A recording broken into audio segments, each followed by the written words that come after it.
house of the house is when I walked through the kitchen at 3 o'clock in the morning one morning, and a dish towel was on the burner and it caught on fire and it started on fire, so I had to put it out. That's the first memories I remember of that house. I am Catherine Crosby. A lot of people know me as Cathy. I am Rolean's third daughter. And I am Elaine Peterson, and I am her fifth daughter. Yeah, we're from the Order of the Kingston cult. Yeah. Well, mom and dad got divorced, and she had 5 little girls and no child support. And so she went home to the Order, and that is where they had her move, was to the Bountiful house. And we had the biggest portion of the house, which was the 2 upstairs bedrooms, the main house, and then the basement. There was a small apartment upstairs, and Joe and Luana lived in that for a little bit. And then eventually we ended up renting everything but the side apartment. It's a shame though, because I know the Call family would like to get it back, but they are unable to get it back. Do you know anything about that? I don't. My rheumatologist is actually a doctor. He was my doctor, Dr. Call. And I told him, I says, you should try. You should try to get it back. So we moved into the Anson Call home 6 weeks before I turned 7. So how old would I be? You would have been about 18 months. Okay. Close to 2. You were a baby. I lived there until I left the Order in 1979. So I was almost 16. So we moved when I was 13. About 11 years. Mom was there about 11 and a half years. So I believe the house is haunted. Do you believe that? I didn't say the house is haunted. Do you believe that house is haunted? Oh, yes. Do you want to share one of the haunting experiences? It was when I walked through that kitchen at 3 o'clock in the morning and looked over there, and there was the burner catching on fire. And it started a blaze, and I took it and put it in the sink and turned the water on and got rid of the blaze. And she, after that, I don't know if it was before or after, but she would always, every night before we went to bed, we had to check all the heat vents because it was old house and they would get really hot. We had to make sure there was nothing on the heat vents, nothing on the stove. All the doors were locked. And so we were really good about it.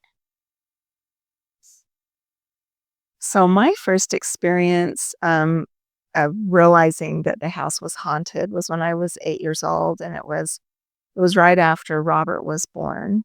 And Mom woke me up to go wake my older sisters up that were sleeping down in the basement. And she was nursing Rob. And I went downstairs and woke the kids up. They hadn't come up the stairs yet, and I was just tired and sitting in the living room. And she heard them on the stairs and thought it was me, but it wasn't.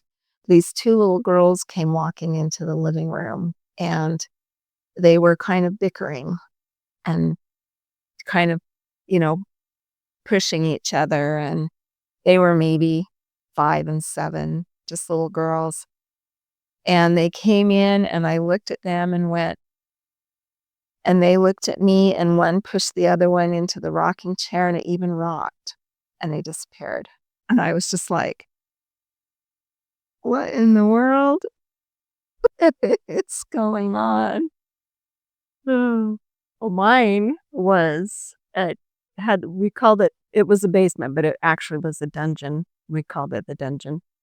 And there were 2 bedrooms downstairs, and the windows were basically Non-existent. they were non-existent. They were covered really good because we had to count the Order's money downstairs. They were like this. So we didn't want anyone to see and what we were doing.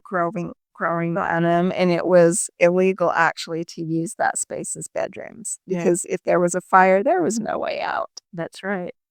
So I remember being sandwiched in between 2 sisters who were sleeping, and I opened my eyes and it's dark, And then I could see someone, the doorways were arched, and I could see someone standing in the doorway, and his head went up into and his form was a lot darker than the darkness of the room. And I remember the two sisters saying, on the count of 3, we're going to run up to get the stairs together. And so they counted to 3, and I can't remember which two sisters it was, but I was terrified. I couldn't move. And they took off and ran upstairs, and I was so frightened. I just pulled the blanket over my head and just hoped someone would come and get me. And nothing happened. I just waited, and eventually someone did come downstairs and get me, turn the light on. As they didn't turn the light on when they ran. So, and I don't know if they saw the form, but it was just hard to be alone in that house in the dark, So that was my first one. I probably was, 4 or 5 at the time. But then there were tunnels, and I always wondered if maybe the neighbor knew because he was a call, and maybe he knew the tunnel system, and he came over and was standing there. I don't know. Well, he couldn't have, because the tunnel system collapsed. Oh, okay. So there was a great big hole in the backyard that would never get full. And when I was 15, I decided we were going to explore the tunnels, but it was caved in. We couldn't go very far. And so I think she probably moved out in 83. Well, and Margie really struggled after Mom left, because she would hear things being moved around over there, and she would hear a phone ringing over there. Well, there was no phone over there. Nobody lived there. Mm-mm. And so she'd go over and check, and there would be nothing there, but she could hear stuff happening. But a lot of things happened. Like, I don't know if you remember this, but it was after Mom was renting that little apartment too. And we were playing a board game on that west side apartment. And somebody threw the dice and they didn't land. Oh, I remember that. Remember that? I was there. We were playing Sorry. Yeah. And someone threw the dice, and the dice disappeared between the throw and the board. It didn't even hit. And this was normal. And things like this happen. And so we weren't afraid or anything. And now I remember just saying, we're going to leave the room, and you have 5 minutes to put the dice back. So we all left the room. We waited outside the door, and when we went back, the dice were right in the middle of the board. Mm-hmm. Or the radio would change, or the television would change channels. Stations would change on the radio. Mm-hmm. And we'd just say, turn it back. Or lights would turn off, turn it on. Oh my gosh. Let me tell you about the lights. This is so horrible. So, Mom would bottle everything every year, and everything was stored in the dungeon downstairs. So she'd say, go get a bottle of peaches. We're like, oh no, please God help us. So we would, you had to move fast, and you had to hit every light and pull every string, because you had one light, pull a string. And then by the time you were headed back, there's a good chance those lights had already be off, and it would be black. So you would just, as fast as you could, you'd hit the light, pull the string, grab the peaches, and head up the stairs. And you didn't have to turn anything off, because it would turn off itself. And it was horrible. And I hate basements to this day. I don't care whose it is, even my own. So, but yeah, I hated that. But the peaches were great. And most of the ghosts, like the little girls, I think were just mischievous. And there was a woman that she wasn't a bad spirit, but there was a man, and he was bad. Because one day when I was walking up the stairs, he tried to push me over the banister. Mm-hmm. And I remember catching myself and being like, get away from me. Mm-hmm. Yeah. So I loved to sleep by the wall all the time, put my face up against the wall because it was nice and cold. And then I had all the sisters, we had our beds slid together. How many of us were up there? I can't remember. 5 at one point. But I felt like, if they were going to get anyone, they'd get the older sisters first before they got me. And so I would cuddle up next to the wall. Well, one morning, you're kind of in and out of sleep, and I'm just feeling the wall, and it was a good summer day, and it was cold wall, plaster. And all of a sudden, I heard someone say, in the most evil voice, "Get away from our wall," and stabbed something through my cheek. The whole day, my face hurt. The whole day. I never slept. I don't even have my bed by the wall to this day because of that. Well, then we had all the beds pulled together. That was, when we just had the 2 bedrooms upstairs, and we got where nobody was sleeping down in the basement for a while because, well, it wasn't legal for one, but, it was scary. And it was so dark down there that when the lights were off, you couldn't see your hand in front of your face. But, so that would have been all 5 of us in there, so you would have been pretty little. And that was upstairs. That was upstairs, yeah. But the walls of that house were at least a foot thick, so it didn't have air conditioning. They made the walls really thick to help keep things cool. Couple of the creepiest things that ever happened was, one was Karen was walking into the kitchen, and we had a fridge, and then we had a great big giant freezer on the side of the fridge, and the freezer was really tall.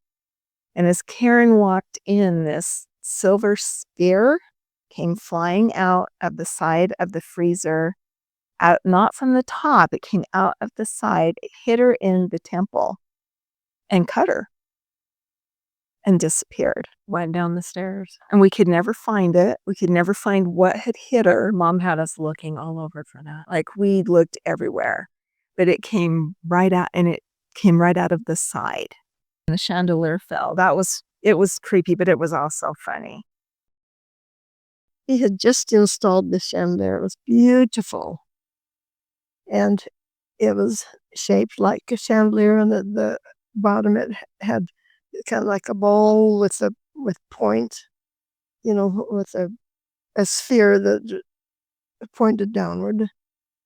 And Elaine used to sleep in the middle of the firm floor. She'd grab a blanket and just go and lay down there. Well, the chandelier was hung so that if Elaine had been there that night when that chandelier fell, it would have killed her, because the point would have went right down through her heart. Someone was after. You don't remember that? Oh, I do remember that. And so, Let me just tell the rest. yeah. Tell them about where the shoulder. So the person who hung it had his family come out to show them what he had done. And he says, "Look at what I did." And as his hand is lifted up, the chandelier plummets. Right then, plummets and impels into the hardwood floor. Goes through the carpet, through the pad, and into the hardwood floor. And completely collapses. Elaine was sleeping there when that fell. And he'd gone to bed that night. But people always came by and said, "Is this where Ted Bundy killed that girl?" And we would always say no, but it still has the rumor that that's where Ted Bundy killed that girl. Anyway, the Ted Bundy rumor. So Deborah Kent was kidnapped and murdered by Ted Bundy. Viewmont High was across the street from the house, and she was kidnapped from the parking lot of Viewmont High when she left to go pick her brothers up. There was a play, and she left to get them and never made it even to her car. So the night that happened, Christy had gone over to run the track.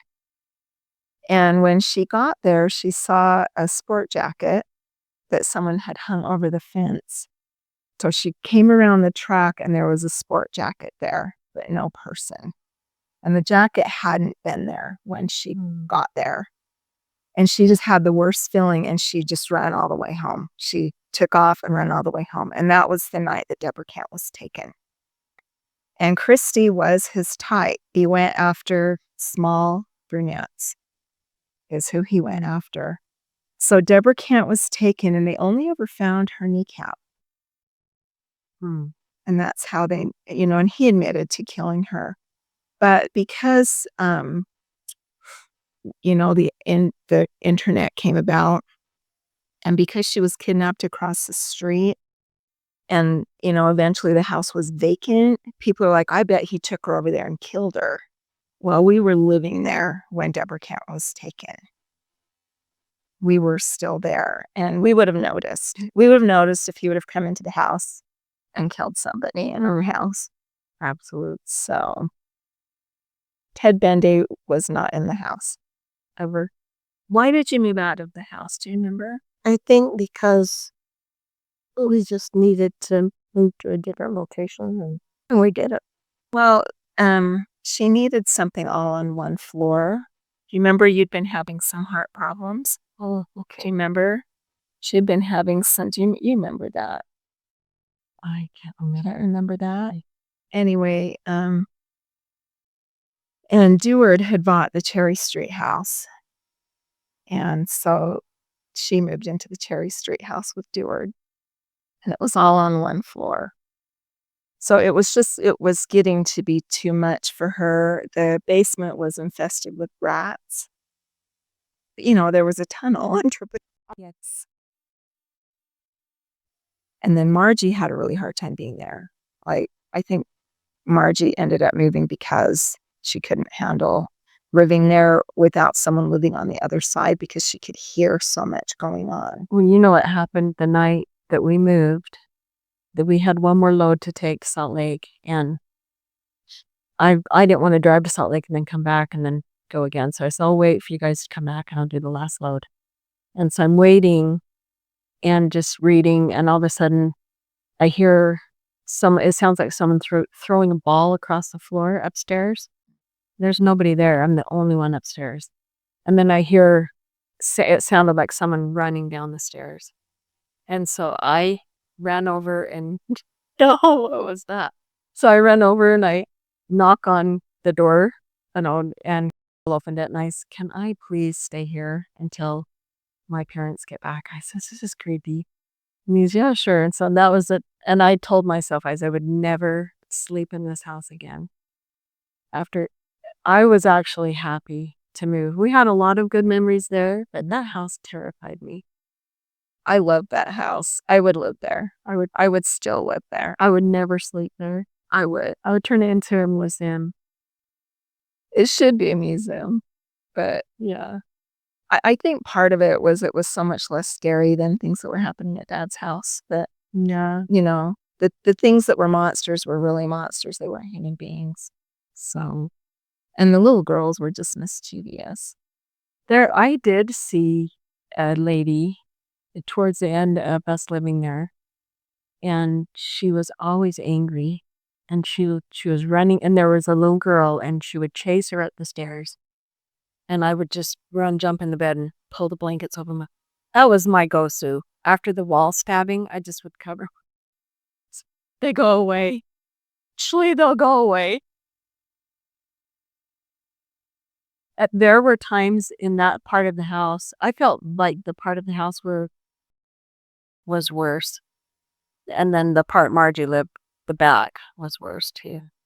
And so I told, or I would leave the lights on in that room where the dice ended up, what didn't fall.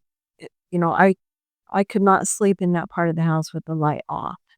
I had to have the light on. And that ended up being my bedroom. She had it turned into a bedroom eventually, and that ended up being my bedroom. And I had a lot of nightmares in that room. Yeah. I slept always with music going. I had music going all the time, but I couldn't sleep with lights on because I always felt safest in the dark. I always felt like if it was dark, no one could see me, and I could hide better if it was dark. Yeah. So I couldn't have a light on, but I always had music going. And the woman, I didn't ever see her mad, but the woman that I saw, if it was the same one, was always crying With the dark hair. and she was sad. Like I always saw women that was sad and in that room, in my room. Yeah, she would chase that. I didn't know if it was her daughter or what. She'd chase her up the stairs. Mm-hmm. And so one night I got on the floor because I was terrified they were going to jump into the bed again. I'm like, oh, just leave me alone. So she would chase her up. I would get up and use the restroom, and I would, in fact, I'm the one that let the bat out, just so y'all know. I didn't mean to, but finally find out I had to use the bathroom, and I thought it was a leaf in the tub, so I would get up and use the bathroom and shut the door, and then it was still in there, and I didn't know what it was until everyone was screaming, and then it was flying straight at me. And you guys were, I think you hit it with the broom, and I slammed the door because it was I could hear it hit the door, and it came. That was it. I'm like, I'm going back to bed. These guys are crazy. I don't know what they're doing, but it's not. Well, the paper just the door closed until door double. Well, you put it in so you were trying to, but I opened the door. Oh, I let him. and then I put him in what? You put him in a like a bucket, and then you put a board over the top. You knocked it out originally. Hit it off Christy's back, and it hit the wall, and it knocked it out. And then you put it in a bucket In the bathroom. and it woke up. You could hear it clicking in there and trying to fly. And then Deward, when he got back from Elma's, then he let it out. Well, I would get up and use the restroom, and then I would see that woman running up to the door. The little girl was running, and she was chasing her, and she looked angry to me. So I would run back in my room, and then they would always run towards my bed. And so I thought, well, if I sleep on the floor, they can do whatever they want. They can jump in the bed. And I was so glad when I finally could get out of that room. And I went to the side room, which I could sleep with the light off in that room and shut the door, and I felt safe in there. So upstairs, I don't know if you remember, but the stairs, they went up, and then they turned, and one side went this way and one side went to the west. So the west side was the small one-bedroom apartment. Eventually she had it turned into just 2 bedrooms instead of an apartment because we needed the bedroom.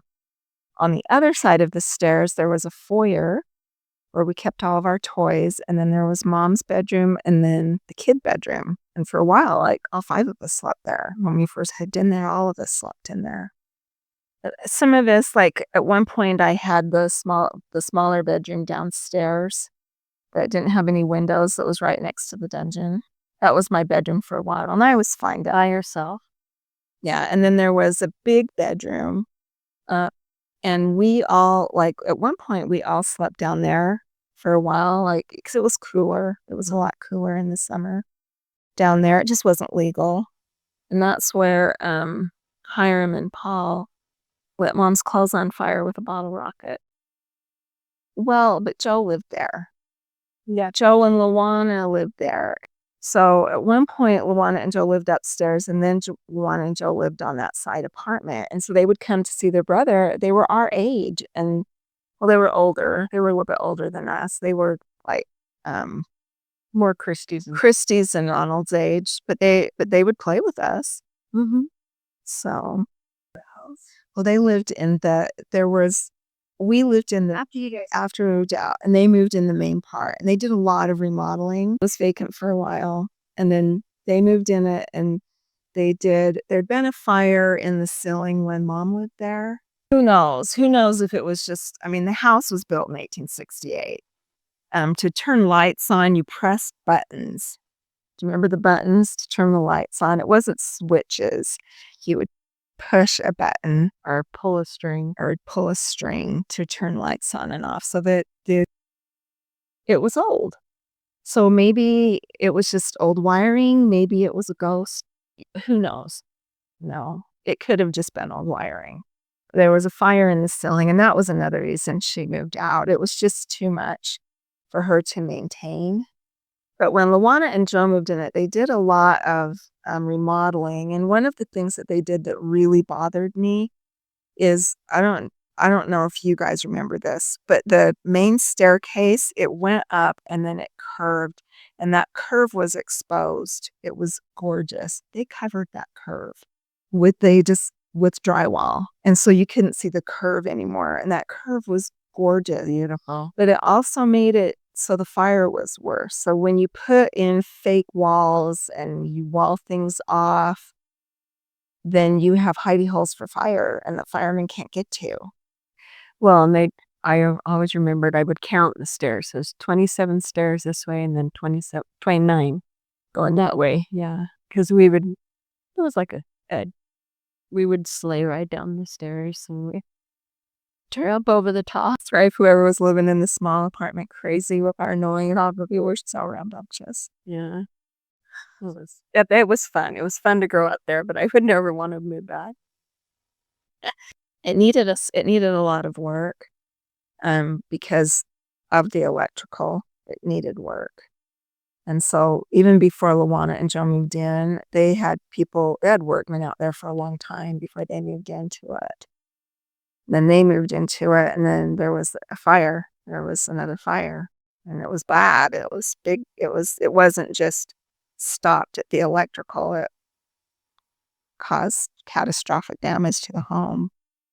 And then the insurance wouldn't pay because they committed fraud, but Maybe he won't sell the house back to the Anson Call family. I think because there are bodies buried in the backyard. At least one that I know of.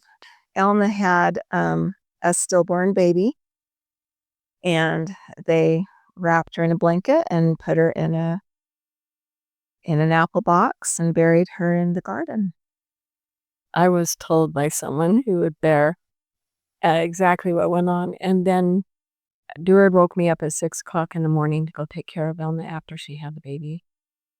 So I went and was taking care of her, and someone was there teaching her how to bud her breasts to stop the milk from coming in. And so I asked him, do you want to know what these are? Because I didn't know what they were. And I was sure, and she told me, what they were used for, and that it would stop her milk from coming in because the baby had died.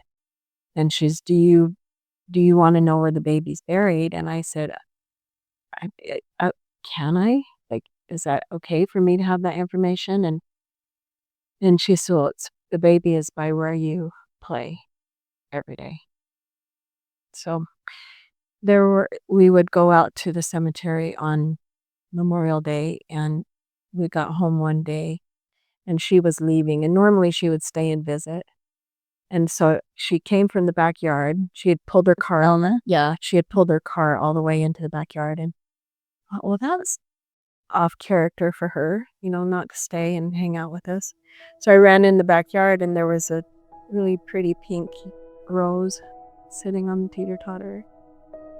And I didn't know, because at that time I was older, and I didn't put two and two together. Like, she was there to visit her baby, not. So I would love to get that baby buried, and it was hard. It was hard to see her go through that. And she was trying to be really positive, after she had the baby. But was it a little girl? It was a little girl that died, and I kind of wonder if that baby was born after I left the order. It was just really quiet. It wasn't. It's a baby that was never supposed to be known. So, like, she didn't even get a name, did she? I don't know her name. I don't know. I knew the baby was born from a secret wise, and if we talked about it, she could get in a lot of trouble. So I didn't know how much. I didn't ask questions. I just listened. Yeah. So yeah. But I know that if they were directed by order leadership to bury that baby there, is that the only baby that's buried there? Are there more babies buried there? And so if they sold it, and if anybody started tearing things up out back, and they found this baby or whoever else is buried out there too, it could cause probably a lot of problems for the order. But it's a shame because the house just gets more decrepit every year, and it is a beautiful home. That's why I think someone should buy it, turn it into a museum, and put like an angel garden in the backyard. Yeah.